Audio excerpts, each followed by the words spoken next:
You wake up in the cold quiet of a dawn that feels older than time.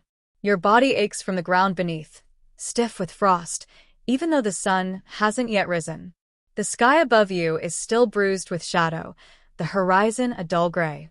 There is no roof, no walls, just the thin blanket draped over your shoulders and your little brother curled beside you, still asleep, his ribs like the spokes of a broken fan. You don't remember the last time you were inside a house. The air smells of ash, old wood, maybe something burnt long ago. Somewhere in the distance, a rooster cries, but even the birds sound tired here. We are not in the city. Not anymore. This is the edge of something, where the fields begin and nothing feels familiar. You blink slowly, your fingers numb, and for a moment you forget where you are. But then your stomach growls, a hollow ache like a drum, and the memory returns. You are a child of war. And it's been days since your family had a proper meal. You hear footsteps crunching frost nearby. A woman passes, barefoot, her dress torn and layered with dust. She does not look at you. She only walks. Everyone walks now. Always in motion. Like ghosts with no home to return to. You sit up slowly, the blanket slipping from your shoulders. It was once a piece of curtain. Your mother tied it around you before she left. That was 3 days ago, or maybe 4, and she hasn't come back. She went looking for rice. Just a handful, just enough for your brother to eat. The sun finally begins to rise barely. A thin light spreads across the field, revealing the world in its true shape. Rows of makeshift tents, scraps of fabric tied to sticks, old boots used as pillows, babies crying, grandmothers coughing. This is not a village. It is a camp. But no one calls it that. There are no names for places like this. Only silence and the sound of survival. You step outside what you call your shelter, really just a tarp and 2 rocks, and the cold air hits you sharp in the chest. Your brother stirs. He's too weak to speak. You leave him wrapped up, whispering that you'll return. Your bare feet sting on the earth. You walk past others who look just like you. Thin, hungry, eyes too old for their faces. There's talk of a train. A cargo train that might pass today. Sometimes they stop. Sometimes they throw down cans. Once, someone swears they saw a sack of rice. But it's always rumors. In war, everything is a rumor, except hunger. You begin your morning ritual, your pilgrimage. You walk from tent to tent, from cooking pot to cooking pot, hands clasped politely. A Gimione. You whisper it softly with a bow. Do you have a little bit of rice for my brother? Most shake their heads. Some don't even look up. One woman hands you a fish bone, picked clean, and says it's all she has. You thank her anyway. You've learned to thank people even for nothing. Because there's something else that's always present here, not just hunger. Shame. It coats everything. It sits heavier than snow. You see it in your neighbor's eyes, when they avoid looking at you. You feel it in your own bones, when you reach out your hand. You were not raised to beg. Your father was a teacher. Your mother made soup with seaweed and ginger. You remember the way your house smelled on rainy mornings, not like this. But that was before the bombs fell. Before the soldiers marched through the village. Before the fire, the screams, the endless running. Before the train that never arrived. You walk farther than usual this morning. Your legs tremble, but you know you must find something, even just a handful. You pass a boy your age, or maybe younger, holding a tin can with rice water, the cloudy remains from someone else's pot.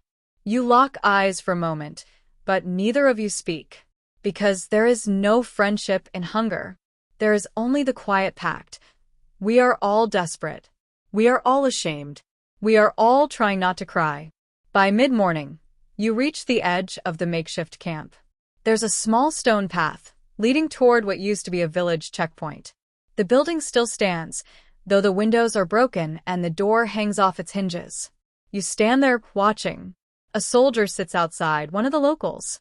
Not American, not Chinese, not Russian, just one of ours, with tired eyes and a cigarette. You approach slowly, bowing your head.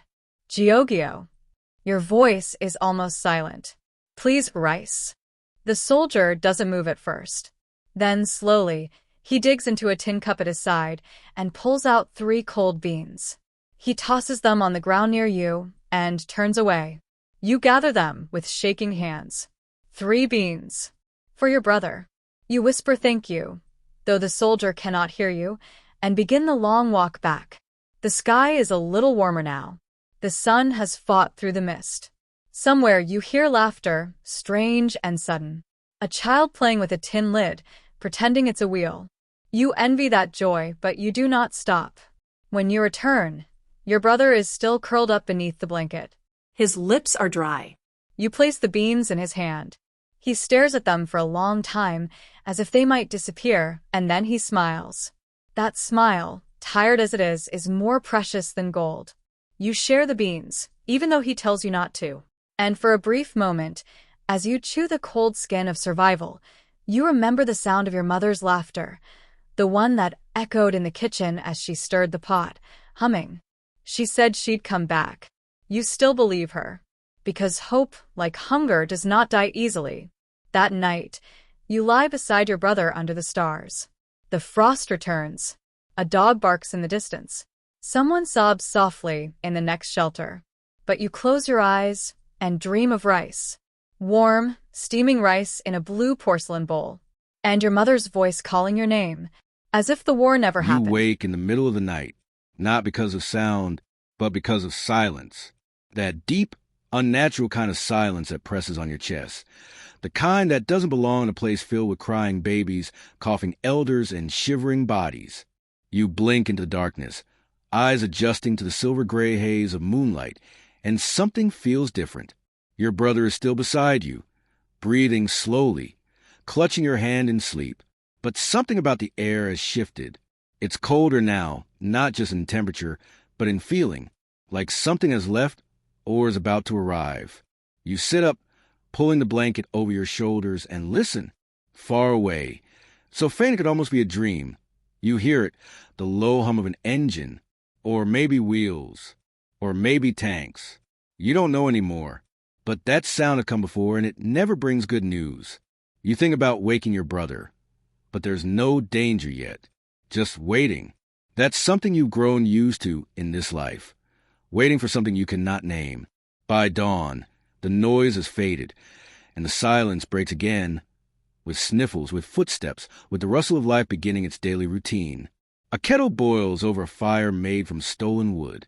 Someone sings a lullaby to a child who isn't crying anymore, and the ache in your stomach returns, an old companion now, ever faithful. You rise carefully, not to wake your brother. The 3 beans from yesterday weren't enough. Not for him, not for you. But he had smiled, and that smile was something solid in a world that constantly shifted beneath your feet. You begin to walk again. The frost bites deeper today. Your feet leave tiny footprints on the stiff earth, and you try not to think about your shoes. They were left behind when you ran. There was no time. You pass a group of women crouched around a pot, their boiling water, tossing in scraps of roots, maybe a few leaves. You bow to them, softly whispering, "Do you have anything left?" One of them, her face lined like old bark, points to a flat stone nearby. On it, there's a piece of kimchi, just a shred. Fermented cabbage soaked in cold brine. You pick it up with trembling hands. It's bitter, salty, but it tastes like something from before. You bow deeply, 3 times, and tuck the rest into your pocket for your brother. You hear someone whisper. She's still polite, even now. You wonder what they mean by that. Has war stripped others of their manners? Of course it has. War takes everything. Even the way people speak. Even the softness in their tone. Even the words we use to love. You keep walking. By midday, a truck arrives at the edge of the camp. The news spreads like fire. A truck means food, maybe blankets, maybe something, anything. People rush forward, barefoot and desperate. You don't run. You've learned not to, because when you run, you expect something. And when you expect something, disappointment strikes harder. But still you watch. The truck is from an aid group, not military. The men step down, wearing badges, carrying crates. People crowd them, shouting, pleading. A man on a crate begins calling numbers, names. You don't have a name anymore. not one they'd recognize. No papers, no registration, no one to vouch for you. You step back. Instead, you watch a woman receive a tin of sardines, another a small sack of barley. A child receives a pair of worn shoes. And suddenly, tears rise in your throat, not from envy, but from how strange kindness feels now, as if it doesn't quite belong in this world anymore. Later, you return to your brother. He hasn't moved much, but he sits up when he sees you. His eyes flicker toward your hand. You give him the kimchi. He doesn't ask where it came from. He just eats, slowly, chewing as if it were the first time he'd ever tasted food. You watch him, feeling guilty for not having more. But he smiles again, always smiling. You wonder what he dreams about when he sleeps. That night, a small fire crackles in the center of the shelter line. People gather around it, not too close, for fear of taking someone else's warmth. Stories begin to flow. Old stories, before stories. A man tells of his shop in Seoul, where he sold records and tiny radios. A grandmother hums a lullaby in a language older than the war itself. A girl speaks of her school uniform, neatly ironed, starched collar, white ribbon. You don't say anything. You just listen. But then, without meaning to, you whisper, "We had a pear tree." They turn toward you. You continue. "It was behind our house.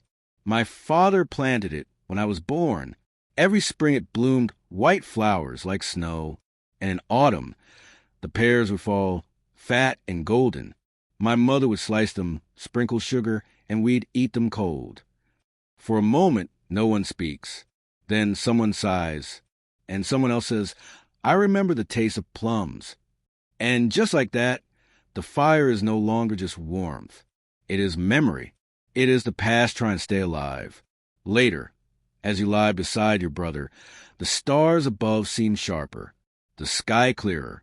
You close your eyes and try to imagine the taste of pear. You realize something. Hunger steals not only the present, it also eats away at memory. You clutch your brother's hand tighter, and in the stillness of night, you whisper to him, "We will taste pears again. I promise." Even though you're not sure how, even though you're not sure when.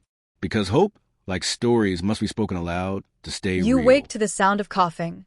Not your brother's this time, but someone older, someone deeper in the shelter, whose lungs are losing the fight. The air is heavy with the scent of burned wood and old clothes. Somewhere, a pot simmers. You can smell cabbage, but not enough of it. Someone has boiled down a broth so thin you can almost see through it. Still, it is something warm. You look at your brother. His lips are chapped, but he's still asleep. One hand clutches the edge of the blanket.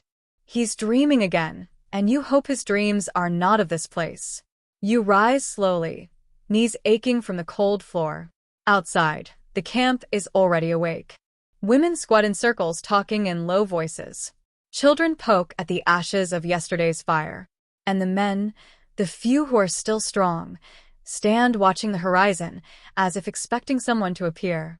No one does. You decide to walk. There's a part of the road where, if you go far enough, the trees open up. And if the wind is quiet, you can almost hear the river that used to run nearby. That river where your father once caught fish with his bare hands, where your mother washed laundry and sang folk songs. Now, it's just a dried trench filled with dust and rocks. But in your mind, you still see the silver water, still feel it splashing against your ankles. You used to scream when it got too cold, and your mother would laugh and tell you to be brave. You were brave back then. But this is something else. This is not about being brave. This is about surviving. On your walk, you see a girl huddled under a tree. She's no older than 12, same as you. Her knees are drawn up, her face hidden in her arms. You approach slowly, not wanting to scare her. "Are you cold?" you whisper. She doesn't respond. You sit beside her, not touching, just near enough that she knows she's not alone. After a while, she lifts her face. There's a bruise on her cheek. "My brother stole potatoes," she says. "From a truck. They caught him." You nod. There's nothing to say. Everyone steals now. And everyone gets caught, eventually. "I just wanted to eat," she whispers, and then falls silent again. You reach into your coat pocket and take out half of your rice ball. You had been saving it for your brother, but something in you shifts. You offer it to her. She hesitates, then takes it with both hands, bowing her head as if you've given her something holy. It doesn't fix anything, but for a moment, it quiets the ache between you. When you return to the camp, your brother is awake. His cheeks are flushed, and he's sweating under the blanket. You touch his forehead. Too warm. A fever. Your heart tightens. You don't have anything. No medicine, no doctor. No one who will care for two nameless children. You cradle him against your chest, whispering stories. Do you remember the red kite? You ask him. His eyes flutter open. He nods. It flew so high, the neighbors clapped. Father said you had the strongest arms. Your brother smiles, just barely. You keep telling him more, about the mulberry tree, about the white dog that followed you home once, about the noodles your mother made on New Year's Eve. You say these things not to distract him, but to anchor him, to remind him that before existed. Night falls. The camp grows quiet. You sit awake, pressing a damp cloth to your brother's head. You hum the lullaby your grandmother used to sing. The words don't make much sense anymore, but the melody still carries weight. And when you finally fall asleep beside him, your dreams take you elsewhere, to warm kitchens, to bamboo groves, to evenings filled with light. But morning comes, and he's still sick. You ask around, anyone, everyone. A woman tells you there's a soldier who sometimes gives medicine, but he only speaks to adults, and he only gives to people with papers. You have none. Still, you walk to the edge of the camp where the trucks are parked. You see the soldier. He's tall, American maybe. His uniform is too clean for this place. You step forward and bow. He looks at you confused. My brother's sick, you say. Fever. You mimic wiping sweat. You press your hands together. You beg, without words. The soldier blinks. He looks over his shoulder, then back at you. From his bag, he takes out a small bottle, pills inside. He hesitates, then hands it to you. You bow again, over and over. Thank you, and you run. Back to the shelter, back to your brother. You don't know how many to give him. You don't know the dosage, the side effects, the risks. But you crush one into a spoonful of water. You whisper prayers, even though you no longer know who you're praying to. And you wait. Hours pass. His breathing evens. His cheeks cool. That night, for the first time in days, he sleeps without coughing. And you sit beside him, your head against the wall, tears rolling silently down your cheeks. You don't cry because of fear. You cry because this tiny mercy feels like a miracle. Outside, someone is singing again. A quiet, slow song in an old tongue. And the stars, always distant, feel just a little closer now. I've begun waking earlier now, just before the first light creeps into the sky. Not that the light is golden or warm. It's more of a bluish hue, like the world is holding its breath. A kind of hush hangs in the air, as if even the frost is waiting. For what, I'm not sure, but I rise with it. My breath clouds the air as I sit at the edge of the bed, feet tucked under layers of wool. The fire has long faded into ash. I always bury embers before bed, but they rarely survive the deep hours of Siberian night. Still, I try again each morning. Stack kindling, bend low, coax a flame. It feels like starting over every single day. And yet, the fire comes back. Quiet, small but alive. I warm my hands and hold them close to the dancing heat. The cabin has settled into a rhythm of silence. No footsteps, no voice in the other room, no gentle clearing of a throat beside me. But the walls speak in other ways now, a pop from the ceiling beam, the sigh of wind squeezing through the chinks, the soft rustle of dried herbs above the stove. Sounds that used to fade into the background now feel like old friends returning to check in. Each morning, I write a few words in my own journal. Nothing elegant, just scraps of thought, a line about the weather, a dream I had, a memory that surfaced from nowhere. This morning I wrote, the snowflakes were like feathers, drifting down without a sound. I thought I heard him humming again. I don't know if that's madness or memory, but it comforts me, After tea, weak but still warm, I step outside. I've begun marking days with movement. The body needs to be reminded it still belongs to the earth, that it can stretch and breathe and exist. The snow lies thick, but there's a path I've kept clear with my own hands. It winds past the old birch tree, skirts the edge of the frozen stream, and loops back to the woodshed. I walk it slowly, each footstep deliberate. It keeps my blood moving and gives my mind something to follow. Sometimes I speak aloud on these walks. Today feels colder than yesterday. Remember when the fox ran straight through here? I might try stitching mittens again soon. My voice sounds strange in my own ears, echoing too clearly in the empty air. But if I stop speaking, the silence becomes heavy, too thick to breathe through. At the woodshed, I pause. The stack is getting low. It's strange how quickly firewood disappears when there's no one else to help gather more. Each log I burn is both warmth and memory, a trace of effort from earlier months, a reminder of work we once shared. I carry 3 pieces back with me. The weight is manageable now, though I can feel my strength waning day by day. My arms ache more. My knees protest. But I move because I must. Inside I rest. I read from a book that belonged to my mother. The spine cracked, the pages yellowed, the ink faded. It's a book of Russian folk tales. I read them aloud. Yes, aloud. There's something about the sound of stories filling the room that brings a kind of life back into it, even if the words are only for me. Today I read about a lost hunter who followed the northern lights to a frozen palace. He fell in love with a spirit made of snow and sorrow. She melted when he kissed her, and he wandered forever, searching for her in the wind. I closed the book and whispered, I understand. Afternoons are the loneliest. The light fades too early. The wind sharpens. Shadows stretch. It's the hour when Mikhail used to come back on the trapline, boots heavy with snow, face flushed with cold. He'd stamp at the door, call out my name, toss down his gloves. That sound, his voice filling the cabin, is what I miss most.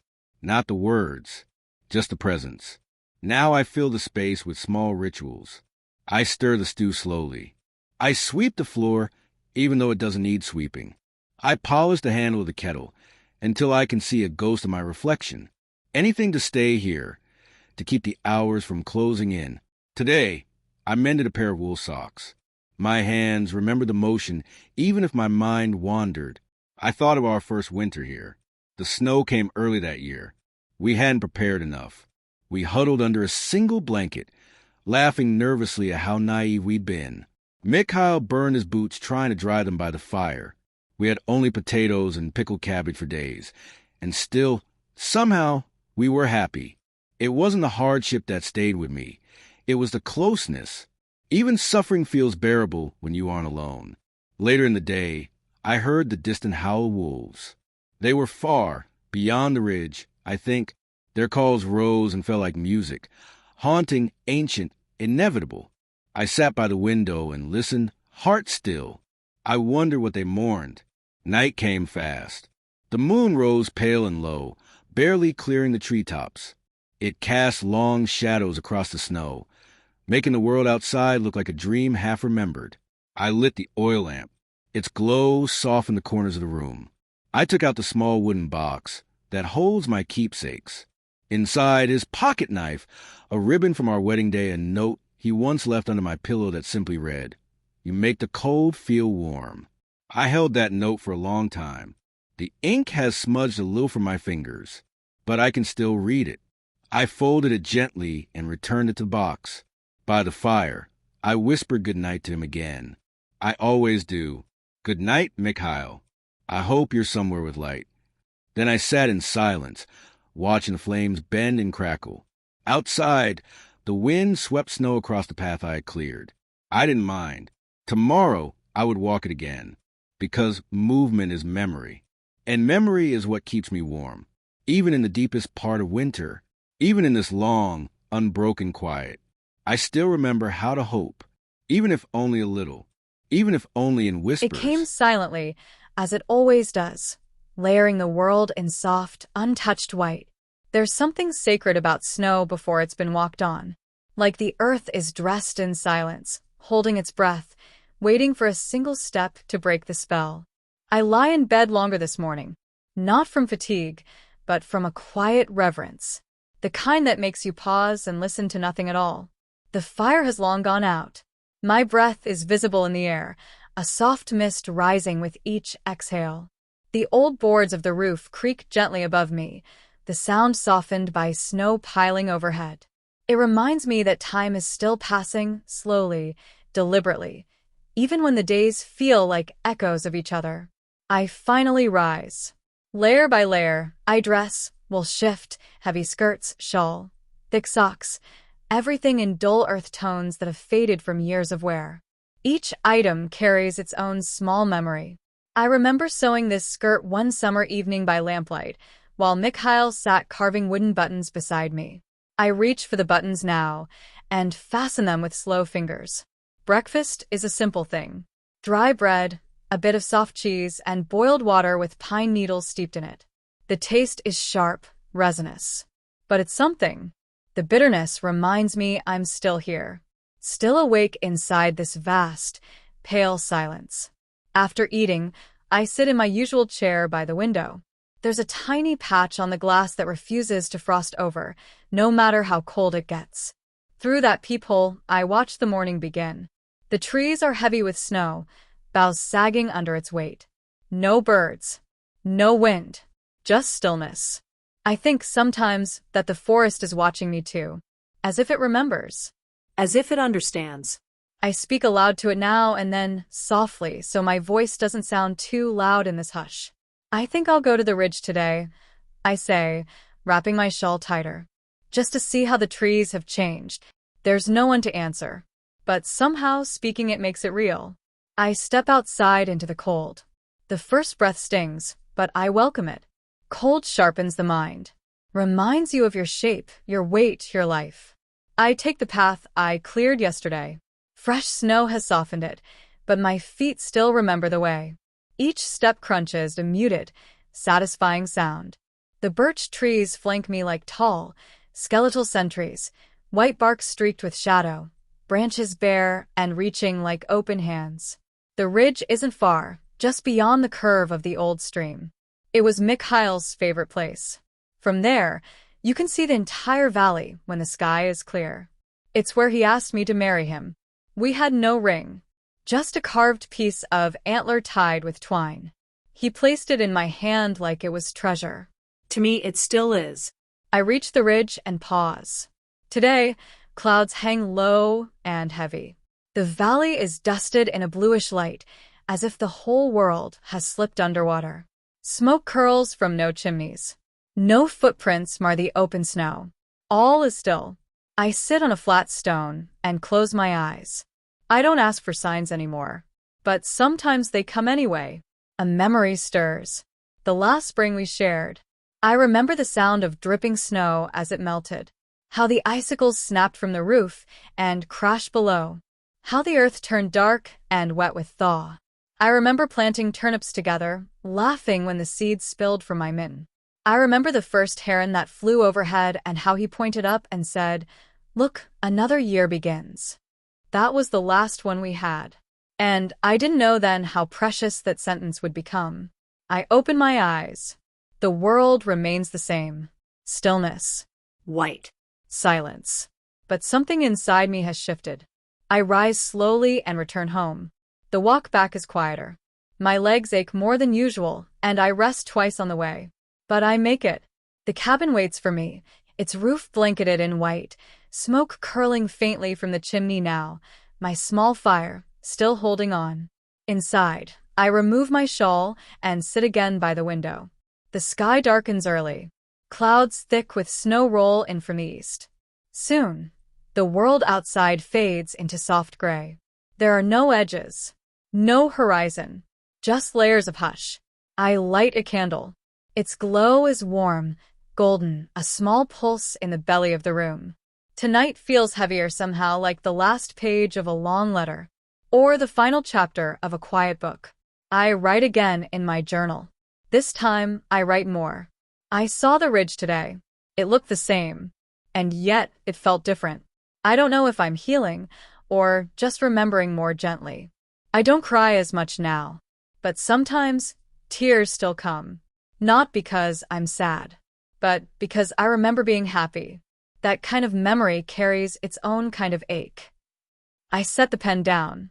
The room is dark now except for the candle and the low fire. I pull a quilt over my shoulders and sit in the rocking chair, the one Mikhail made for me when we first moved in. It creaks just slightly when I move. The rhythm is slow back and forth, back and forth. I close my eyes, and I imagine the seasons turning. I picture the snow melting in rivulets, the buds returning to branches, the sky warming, inch by inch. I imagine standing barefoot on damp earth again, feeling the pulse of life underfoot. I imagine him beside me, not as a ghost, not as sorrow, but as part of the land now. In the air I breathe, in the trees I pass, in the quiet comfort of every single day I survive. The wind howls softly outside. It doesn't frighten me anymore, because even in this haunting loneliness, even in the coldest reaches of a Siberian winter, I have learned to befriend silence, to hold grief like a shadow that walks beside me, to light small fires over and over and let their warmth remind me, I am still here. I am still here. I am still here. And that sometimes is enough. The candle flickers low, the fire sighs, and I drift quietly into sleep, wrapped not only in wool and shadow, but in memory and stillness and the gentle, unspoken knowing that love, once held, never truly leaves.